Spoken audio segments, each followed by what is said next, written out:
guys, this is Jatin and in front of you. I welcome you all to my channel, The Achievers. Hope all of you are doing good. I wish you all a very happy Diwali guys. आज की class में हम अपना second part करने वाले introduction का history of economics से हम शुरू करेंगे। फर्स्ट पार्ट जो हमने करा था उसमें जाना था इकोनॉमिक्स क्या होती है, क्या बताती है हमें और क्या प्रॉब्लम्स हमें आते हैं इकोनॉमिक्स में और कैसे हम उसका सोल्यूशन ढूंढते हैं अलग अलग इकोनॉमी के हिसाब से, कैसा वहाँ पे सिस्टम है।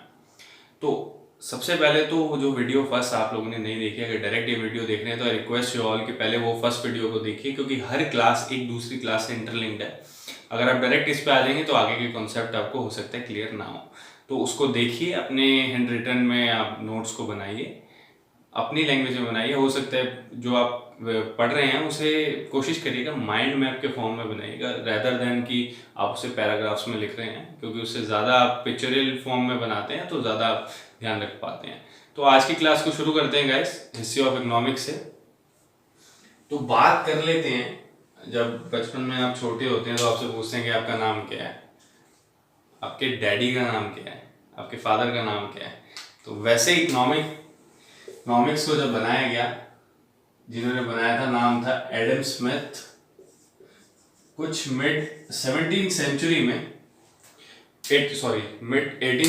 1750 के अराउंड इन्होंने ऑब्जर्व किया काफ़ी लोगों के कि जब एक ह्यूमन बीइंग प्रोड्यूसर होता है तो उसकी एक अलग सोच होती है, वो कंज्यूमर होता है तो उसकी अलग सोच होती है। टेक्निक्स लगाई, लोगों को ऑब्जर्व किया और उसके बाद एक सब्जेक्ट तैयार किया जिसे हम इकोनॉमिक्स के नाम से जानते हैं। तो इन्होंने कुछ साल बाद एक डेफिनेशन दी जिसे वेल्थ डेफिनेशन कहते हैं। इन्होंने इकोनॉमिक्स को एक साइंस ऑफ वेल्थ बताया और इसी की ग्रोथ पे काम करने के लिए बताया। ये है father of economics Adam Smith.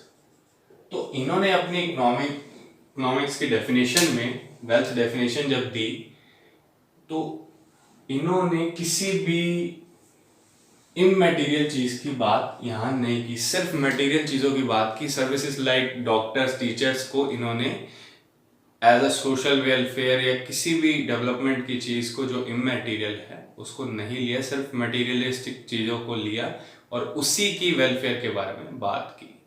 इसी वजह से इनकी जो डेफिनेशन है उसको क्रिटिसिज्म मिला और आए सर एल्फ्रेड मार्शल सर ने इनकी जो डेफिनेशन में मटेरियल वेल्थ को सिर्फ मटेरियल वेलफेयर कर दिया।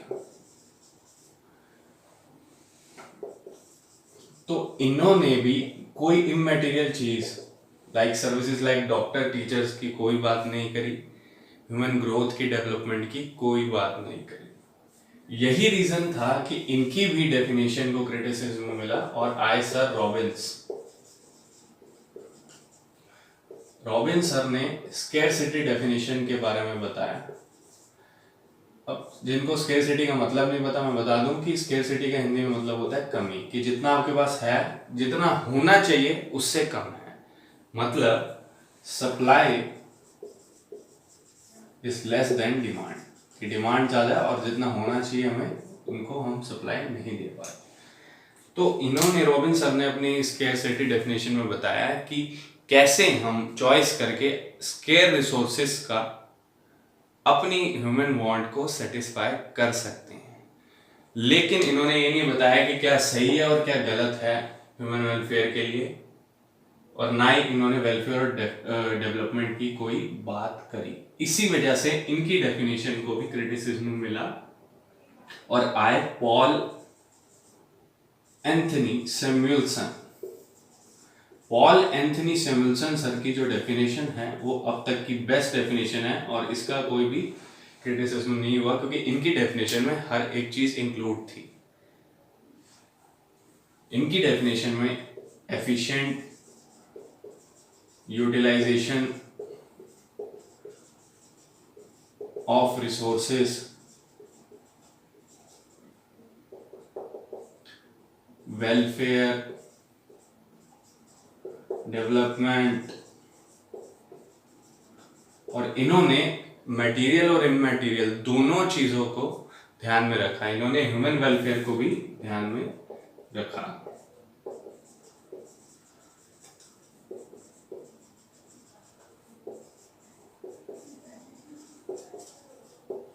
तो इनकी जो डेफिनेशन है अब तक की बेस्ट डेफिनेशन है। और इसके बाद जो एडम स्मिथ आए, सर एल्फ्रेड मार्शल आए, रॉबिन्स आए, इनकी डेफिनेशन के बाद जो पॉल एंथनी सैमुअल्सन है, इन्होंने बताया अपने डेफिनेशन में कि हमें इस तरीके से अपने इकोनॉमी को रन करना चाहिए कि विद और विदाउट मनी वेल्थ हम उसे लंबे समय तक चला सकें।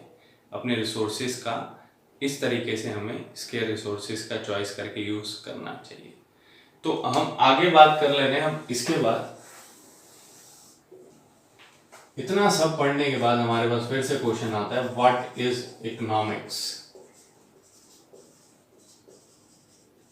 तो गाइज अभी हमने ये सब चीजें पढ़ी हैं तो हम इसको डिफाइन कर सकते हैं। तो देखिए इसकी definition, economics is a study of how human beings make choices to allocate scarce resources to satisfy their wants in such a manner that consumer can make maximum satisfaction,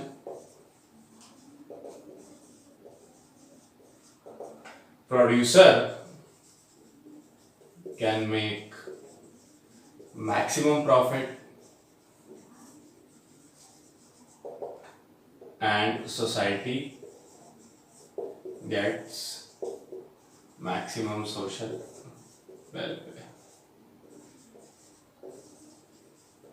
तो गाइस कभी भी economics के बारे में आपसे पूछा जाता है तो आपने यही डेफिनेशन को लिखना है।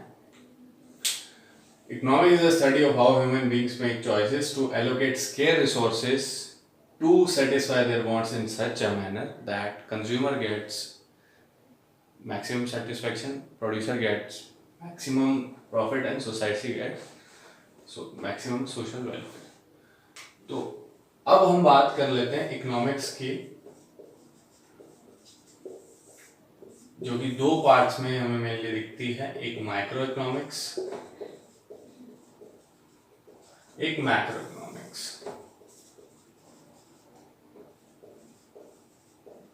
तो गाइज माइक्रो इकोनॉमिक्स वो ब्रांच है इकोनॉमिक्स की जिसे हम इंडिविजुअल लेवल पे स्टडी करते हैं। मतलब यहाँ हम एक फर्म की बात करते हैं और यहाँ मैक्रो इकोनॉमिक्स में हम as a country as a whole पढ़ते हैं, एज अ एग्रीगेट लेवल पढ़ते हैं। यहाँ हम एक फर्म की बात करते हैं, यहाँ पूरी की पूरी इंडस्ट्री की बात करते हैं।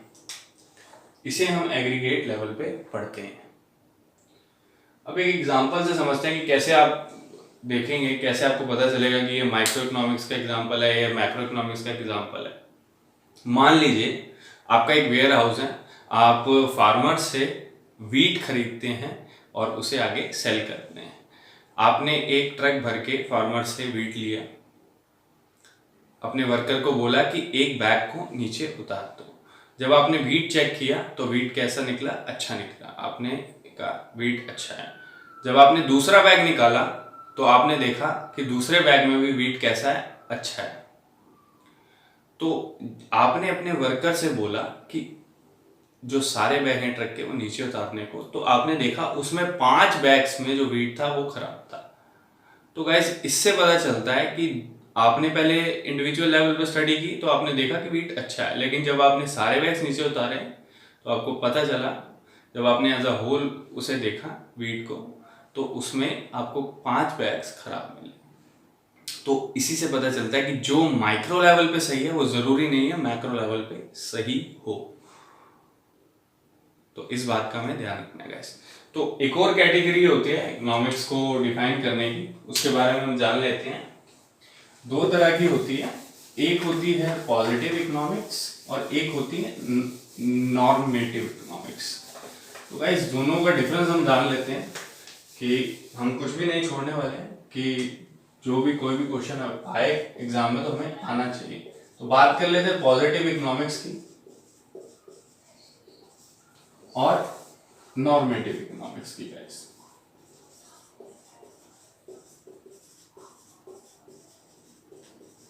पॉजिटिव इकोनॉमिक्स में सिर्फ हम पास्ट, प्रेजेंट और फ्यूचर के बारे में बात करते हैं कि 1950 में भारत की जो पॉपुलेशन थी वो 30 करोड़ थी। हाँ तो थी, ठीक है। आने वाले समय में भारत में पॉपुलेशन और ज़्यादा बढ़ने वाली है, तो बढ़ सकती है, 200 करोड़ होने वाली है तो हो सकती है। लेकिन यहाँ पर नॉर्मेटिव इकोनॉमिक्स में एक साहब आते हैं इकोनॉमिस्ट, वो अपना ओपिनियन देते हैं कि सरकार को, एग्जाम्पल के तौर पे आप समझिए कि सरकार को फार्मर्स को इंटरेस्ट फ्री लोन देना चाहिए। तो वो एक अपना ओपिनियन बताते हैं और यहाँ पे जस्ट हम फैक्ट्स और फिगर्स के बारे में बात करते हैं। It generally talk about facts and figures. ये ट्रू भी हो सकता है और फॉल्स भी हो सकता है। इसमें कोई वैल्यू जजमेंट नहीं होता।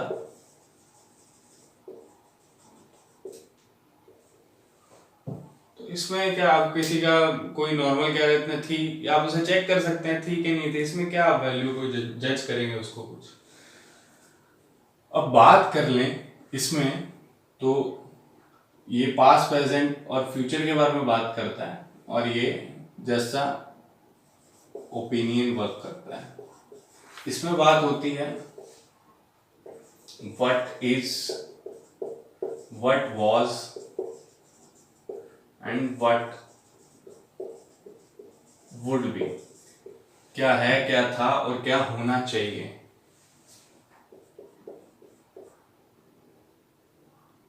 क्या था, क्या है और क्या होगा। और इसमें बात करते हैं व्हाट आउट बी, मतलब सरकार को ये करना ही चाहिए। अगर फार्मर्स की स्थिति सही करनी है तो सरकार को उन्हें इंटरेस्ट फ्री लोन देना ही चाहिए। तो गाइस जो ओपिनियन है उसको क्या आप ट्रू या फॉल्स बताएंगे, तो ये इसको इन्वॉल्व नहीं करता। इसमें वैल्यू जजमेंट नहीं कर सकते आप, लेकिन यहाँ कोई ओपिनियन देगा तो उसे आप एक वैल्यू जजमेंट के तौर पे देख सकते हैं कि उसका जो ओपिनियन है वो सही है, अच्छा है या नहीं है, उसको आप जज कर सकते हैं। और बात करें तो ये एक ओपिनियन है, ओपिनियन को क्या आप सही या गलत बताएंगे गाइस। तो ये दो डिफरेंस रहते हैं हमारे पॉजिटिव और नॉर्मेटिव इकोनॉमिक्स में। अब अगर हम आगे बात करें तो हम प्रॉब्लम्स के बारे में देख लेते हैं। तो दो प्रॉब्लम्स, दो कैटेगरी के हमें देखने को मिलते हैं इकोनॉमिक्स में। एक प्रॉब्लम होती है गाइस चॉइस की और एक प्रॉब्लम होती है स्कैर्सिटी की।